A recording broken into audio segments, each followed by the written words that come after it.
অবশ্যই ধন্যবাদ, যিশুকে ধন্যবাদ, পবিত্রাত্মা ধন্যবাদ। আমার সাক্ষী হইলো মানে 1 মাস হইলো আমার ভাস্তা মানে আমার ভাইরও না পাগল হয়ে গেছিলো। মানে 4 বছর ধরে মানে এইভাবেই ওরকম হতো।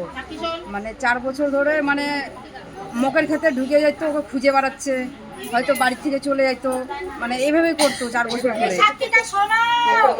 তো আমি আমার মন চাইলো কি যে এরকম 4 বছর ধরে করতেছে পাগলের মতন, যেখানে সেখানে ভাগে যাচ্ছে, সবাই খুঁজতেছে, 2 দিন নাই 3 দিন নাই এইভাবে করতেছে। তারপরে আমি আমার ভাস্তাকে ফোন করলাম, ভাস্তা তুই আয় না এখানে ভবনে, ভালো দেখ তোর মা ভালো হয়ে যেতে পারে।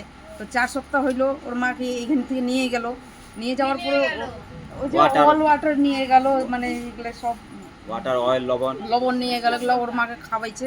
খাওয়ানোর পরে ওর মা এখন ভালো হয়ে গেছে, এখন বাড়ির থেকেও ভাগে না, এখন বাড়ির কাজকর্ম করে আগে শুয়ে থাকতো, কথা বেশি বলতো, ভাগতো, যেখানে সেখানে লুকায় যেত, এখনও কোনো জায়গায় যায় না, এখন বাড়িতে থাকে, রান্নাবাড়ি করে সবই করে। এটা আমি পিতার কাছে বলছিলাম, ওর মা ভালো হয়ে গেলে আমি সাক্ষী দিব। আর পিতার সাক্ষী।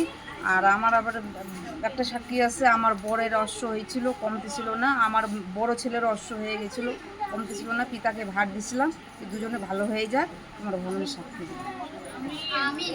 ছোটো বড় জায়গায় সাক্ষী আছে, পিতাকেও দিয়ে দিলাম।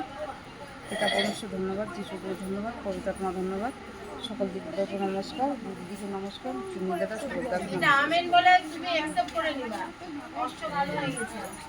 দেখছো তো, ওই যে কতদিন থেকে অস্ত্র ছিল, সেই অস্ত্র ভালো হয়েছে। আর এই দিদির ওর বৌদির জন্য প্রার্থনা করেছিল যে বৌদি পাগলের মতন হয়েছে, যেন ভালো হয়ে যায়। তার ভাস্তা আছে, অয়েল, ওয়াটার, লবণ এখান থেকে নিয়ে গেছে, এখান থেকে প্রার্থনা হয়েছে। তাদের বিশ্বাস দেখো, বিশ্বাসের প্রভু তাদেরকে ওখান থেকেই ভালো করে দিয়েছে। তার পিতা প্রভু যিশুর পবিত্র আত্মা আছে না এই ভবনে? তো পিতা প্রভু যিশুর পবিত্র আত্মা এই দিদির জন্য বড় গাবায় সাক্ষী করে তুলছে।